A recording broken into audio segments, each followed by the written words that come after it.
Hey, it's your girl KV back with another review for Love and Marriage Huntsville. This is season 10, episode 5, maybe. Nail to the Gnaw. What's that? What it is? Nail to the No. Nail to the. This she must have said, oh no. But yeah. Anywho, let's get on to it, y'all. This episode was alright. It wasn't too much. It was enough, I suppose. First, we see Nell go to check on her son, Lance.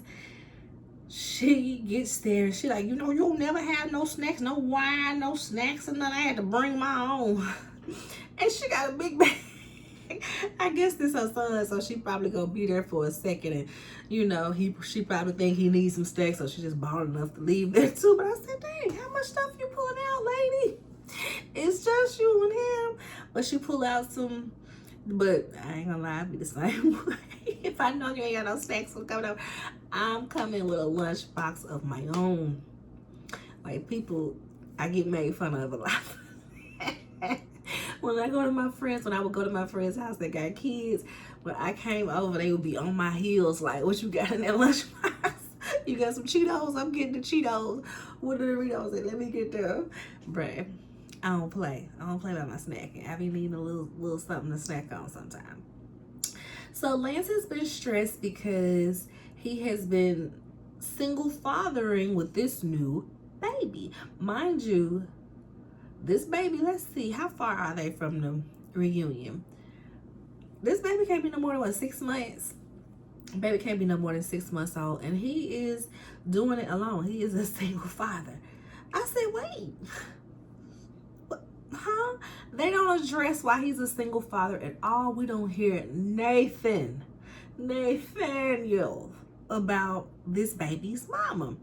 And this is where production be getting on my nerves, because it's like, is production in the room with them when they doing these daggone confessionals? Is they in the room with them? Because how are y'all just letting them talk without seemingly any prompts to the questions that people will actually have? Like, that's what they're in the room for, right? Is to ask the question. How did that make you feel? And how did you end up becoming a single father? What is 38 special? I'm not getting over this, because it's just, now I'm noticing every episode, production just leaves these questions on the table. What's the point of a confessional if they not confessing? What is the point of a confessional if they not confessing? I'm really trying to understand, because it's so many questions that go unasked and unanswered in these daggone confessionals on Love and Marriage Huntsville. Carlos King, you came from Real Housewives of Atlanta. You know how they do it. Y'all used to stand them just on the side of the street wherever they were shopping and ask them questions in the moment. You know how this is supposed to go. Is Own's hands too far in the pot of dealings that they just don't give you enough control? Because he also told us, which I think I mentioned on that episode's review, it wasn't his decision to not show that fight between Marquez and Ken. I said, I know it wasn't, because your dirty, scandalous ass will show anything. You started off on Love and Hip Hop. When I was reminded of that, I said, it all makes sense. Carlos King ain't got no morals when it comes to this production stuff. Y'all, I just finished watching Unreal, right? I told y'all about me. I don't know which, I think it was a Love Island talk or something. But Unreal is an old TV show. It had 4 seasons, or 3 or 4, had 4 seasons. It just went off on Netflix. Not sure what streaming it's gonna go to next, but they just bounce it around. That's why I had to hurry up and watch it on Netflix, because I was already watching it. But Unreal is a show about a dating show, like the production crew of a dating show. And it just shows what they'll do to get the story, how they be manipulating people, how they be lying and stuff to get what they want out of these scenes. And I believe it. Like I said, I don't think that reality TV is scripted per se, but there are guidelines. There are bullet points. Somebody gotta talk about this, somebody gotta talk about this gotta get brought up, somebody gotta get to fighting. Like, there's a prompt. And I just need Carlos to have a little bit more control over these shows on. Maybe that's why his well, no, because I think he just put a show on here. But didn't he have a show on WeTV? WeTV would have let the fight ride. WeTV would have let the fight ride. But anywho, y'all, I went on such a tangent. That was intense.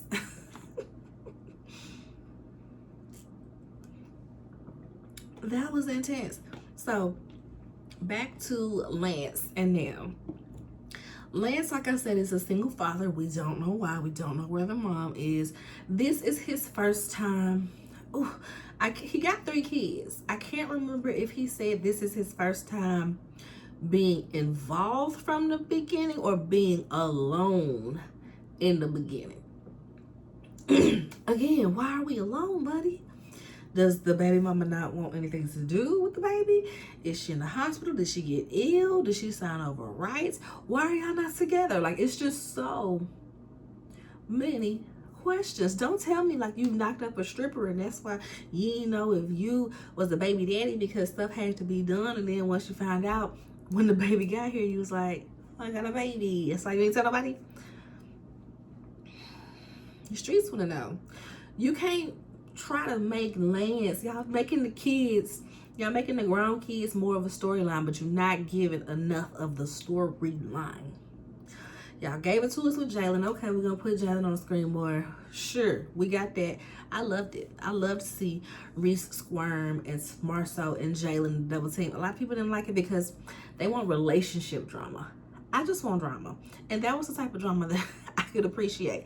It's not family breakupable over, but it's enough to be like holding somebody accountable, or at least trying. So Lance, half a storyline. He is running a construction business, so taking care of his newborn, is waking up every 2 hours. He's just exhausted. So now Nell, mind y'all,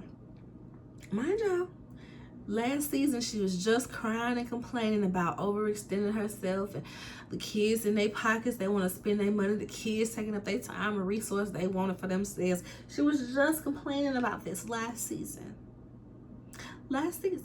And currently, she is offering up her services to keep the baby 2 nights a week. Lance is like, no, that'll be good for me, but that won't be good for her. They'll be taking her back and forth like that. She's used to being up under me, yada, yada, yada. So Nell says, well, what about if I come over here 2 or 3 nights out the week? As if she don't have her own husband and household to tend to. He's like, I mean, I'm cool with that, but we would have to ask Dad. And she gets, fly at the mouth like, we already got the 30 years. If he can't spend 2 nights a week away from me, we got bigger problems. We done been through financial problems. We done been through infidelity. If he can't deal with me being across, away from the house for 2 nights, we got problems. You have a problem. You have a problem. The fact that that's where her mind immediately went to for help, I'm flabbergasted. I really am. Because remember, y'all, Nell has a daycare. So I would bet money that their baby is at their daycare. In my mind, if their baby is at their daycare, what would make the most sense?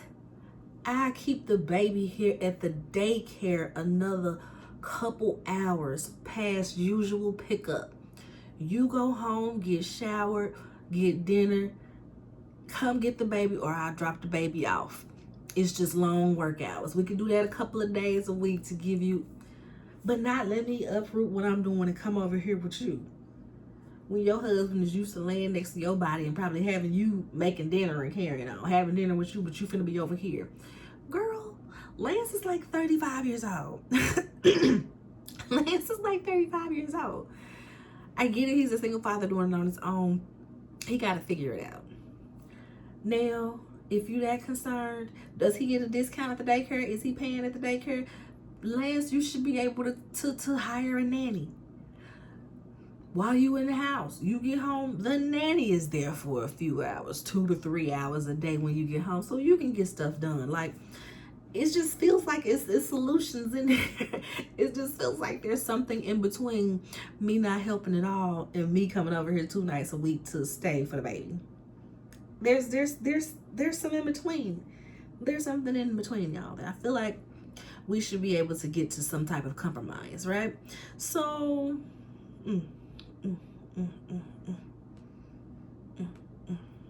where I'm at. Destiny. They talk about Destiny and how she's mad at Nell for not telling her about the baby. Nell said, I ain't gotta tell you shit. And she is also annoyed because she's like, I ain't gotta tell her shit, especially since she over here flirting with my godson, over here talking to my godson. I said, oh, I bet this is what happened at the vow renewal. I'm like, Destiny, she always trying to get somebody family member. Hide your sons, hide your nephews, okay?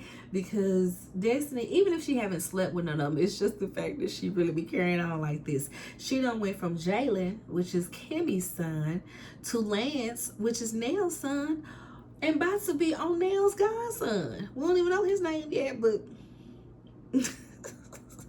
So that cracked me up. When we saw, I'm going to just jump to it now because I don't remember if I wrote it down. When we saw her mention it to Kimmy, and well, it got brought up when we see Destiny having this same conversation of her end with Kimmy and Letitia. And Kimmy was like, because she said that Kimmy was being messy. Kimmy, you the one was being messy. He wouldn't have been mad if you weren't being messy. Girl, I wouldn't have been messy if you didn't make the googly eyes. Did you see that man? You saw that man. He was fine. Kimmy said, yeah, but you was making googly eyes. She said, you was making googly eyes too. Kimmy don't even realize it. While she's saying it, she's like, I wasn't making googly eyes. Girl, the thought of him is making you googly eyes. I said, did we see the man? Did we see him? I want to see if he fine or not. Let me see. Is he Huntsville fine or is he fine? That's what I want to see. But yes, girl, they had me cracking up. Back over here to Lance talking to his mama, right? He's like, listen, I don't feel like I owe her an explanation, but we can have a conversation. I was like, semantics, but okay. Later on, we see Chris Fletcher go to Lance's business to talk to him. Lance asks if Nell can come over and help those 2-3 nights. And Chris said, hell no. How would you feel if your woman was out the house 2-3 nights a week? You wouldn't like that, right? I just feel like I don't understand why she don't come to me with this. She ain't gonna tell me she been on doing this. And they had me cracking up with that one, y'all. And some people online, because I guess I don't be paying attention to the order. It's just a bunch of kids. They all in there. But some people feel like he acting like Reese and treating Lance like a step kid. But I'm like, that's not unreasonable. He's not being unreasonable here. They need to come up with a better solution. So Chris is frustrated about her doing this again. And he says, listen, what you need to do is go talk to Martell. I know him and his ex-wife, they have 1 week on, 1 week off. But when he have that 1 week on, he's handling his kids alone. So maybe he can give you some advice on being a single father. I said, oh, okay. I guess it won't hurt. Martell is a present dad, if nothing else. He seems very present about them children. And I also said, but Martell also has a side chick, Coleslaw, that is willing to help him with them kids. So that's probably the advice. Dude, you gotta go get you a woman that's gonna help you with these kids.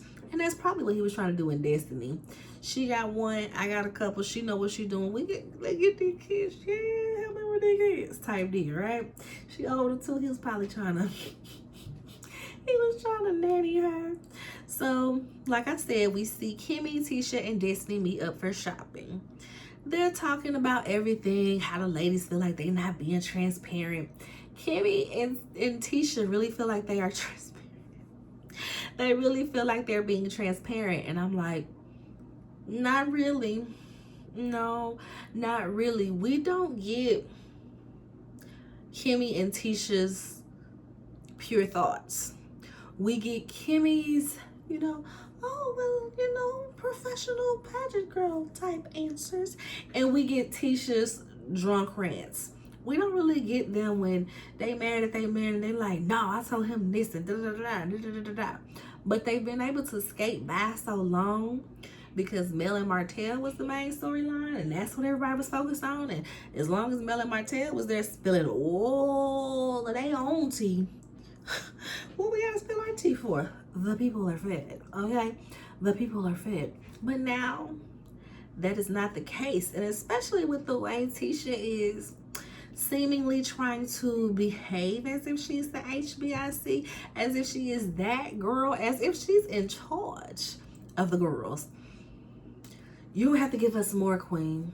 You're gonna have to give us more than looks and wigs and drunk rants. A little bit more. So, let's talk about that. What else they talk about? They bring up Martell. I can't remember how Destiny brought him up, but she brought him up, and Tisha was like, let me go find a dress. And she's like, oh, is that what's gonna happen? Is she gonna walk off every time we bring up somebody she don't like, she don't talk to? Kim is like, probably. Tisha comes back over there, and she's just ranting about it. Listen, I addressed that mess on Instagram Live. I'm not worried about it. I don't owe that to Nell to have to talk about. And I'm trying to think, I feel like they never really discuss stuff that happens off camera like that. Right?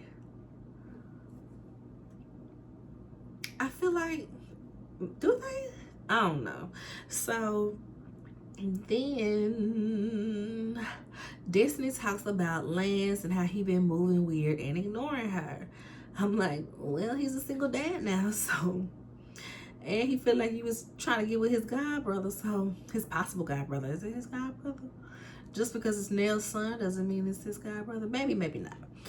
So we see Nell and Trisha meet up for food and to talk about the ladies. Nell says that she don't know where Tisha getting all this big D energy from. She must be over there with Destiny getting in some of them big D candle energy. I said exactly. She has absolutely been doing too much. She's not even. The thing about Tisha doing too much is she don't stand 10 toes on it. So if you feel like this rides for me, when I turn around and present you with the same thing, you can't go running. You stand 10 toes down in it. You say, yeah, XYZ, and then what? You gonna answer? Not, so you yelling and I ain't gonna deal with these. Yeah.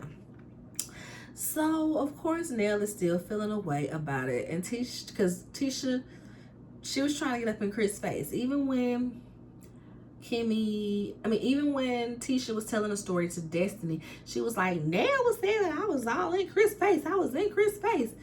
And Destiny turned to Kimmy said, she was headed that way. Exactly, Kimmy. She didn't quite make it to his face, but she was attempting. She was attempting. If it wasn't for Kimmy pulling her back, Nell getting in front of Chris, and then Marceau coming and collecting her, she would have been in that man's face, for sure. So Trisha is like, well, she's not always like that. She's just like that in like group settings. Okay, like that's any better.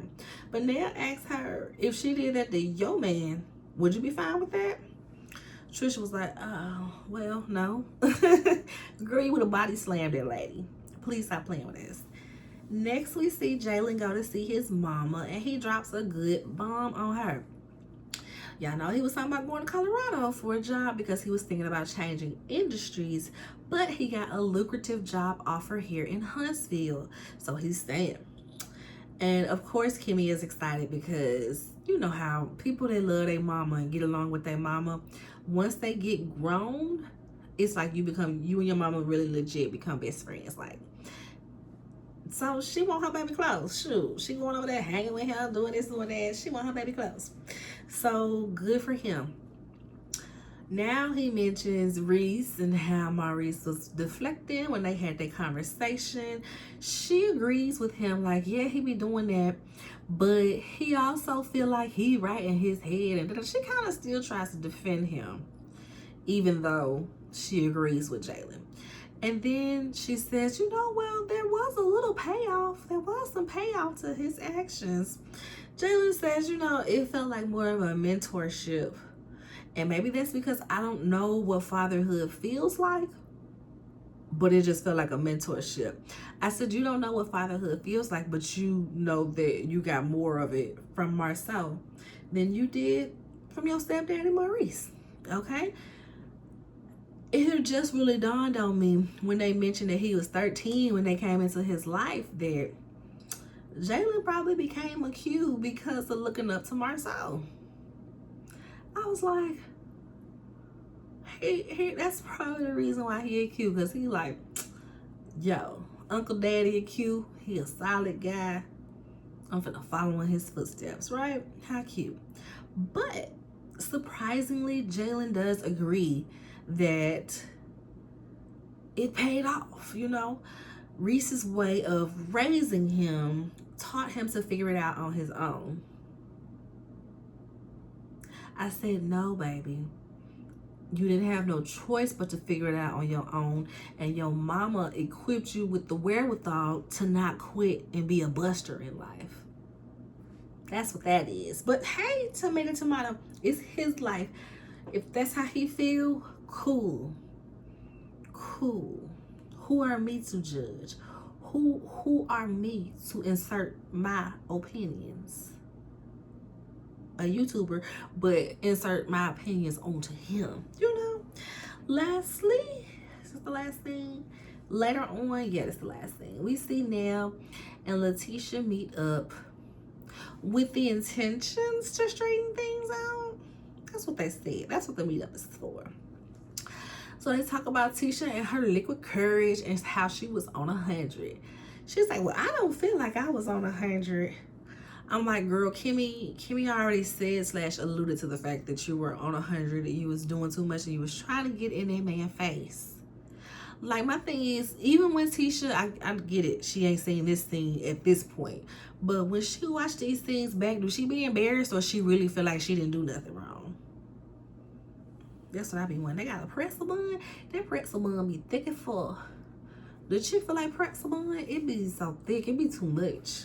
But y'all know I be having a show play with my notes. But in the confessional, Tisha's like, I don't feel like I was doing too much, and I don't like the way Nell talking to me like right now. I said, you probably feel like she talking to you like you're a child because you was acting like one. But in reality, Nell not even talking to her any type of way. And we knew Nell can get loud. We knew when this lady gets to yelling, this ain't that. I said, they're not even loud enough to the point where people in the restaurant are staring at them. So for her to say that Nell was yelling at her was just insane. So then Tisha tries to tell her, yeah, this ain't the first time that your husband brought up my husband's name. Yeah. She like, girl, what you talking about? Atlanta. He brought him up about Atlanta. Baby, production and Nell got her, well, tried to get her together real quick. Like, he didn't bring him up. Like, your husband brought up my husband. And production rolled that beautiful bean footage, and she was questioning him because he was like, I was with a friend. Who is the friend? Chris Fletcher. He used him to name him as an accomplice when his big back and the back of his head was getting photographed. Allegedly the back of his head, getting photographed in somebody's hotel room. He named it. So now Tisha don't want to admit it, but she looking stupid. She talking about some, he said that you made Chris take a selfie with Marcel to send to you to prove that he was with him. Now I said, girl, that's a lie. I was in the hotel waiting for him to get back. He had to bring me food back. So I know my husband was like, I was in Atlanta too. It's just like, girl, what are you talking about? And I'm just like, Tisha, why did you even bring that up? Did you think that everybody, including production, forgot about that conversation? Maybe she forgot that conversation was filmed because they was in the car with that one. So it probably wasn't no people with them. It was just like the camera set up on the window type there. And maybe she forgot. I don't know. I'm trying to think of what would make sense, because the fact that she brought this up, trying to use this as a strike against Fletcher, when it's really exposing your husband, exposing your husband to be the cheater. Tisha. And even through that, even with you still exposing your husband to being a cheater and us all really believing it, he's still a more likable person than you. Tisha, how you got us liking a cheater more than you? It is insane. It's insane. So it was just so goofy, and Nell called her out about it. She was sounding crazy. She just ends up getting up and leaving because she swear that Nell is yelling at her and she don't like that. All right, Bookie. All right. But that is the end of the episode, y'all. Are y'all watching this crazy behind shows? Tell me how y'all feel about it. It's been interesting. It hasn't been bad. It's had some good moments. Y'all. So until next time, bye-bye. Like the video, subscribe to the channel, share the video, comment, and let me know what y'all think. Bye.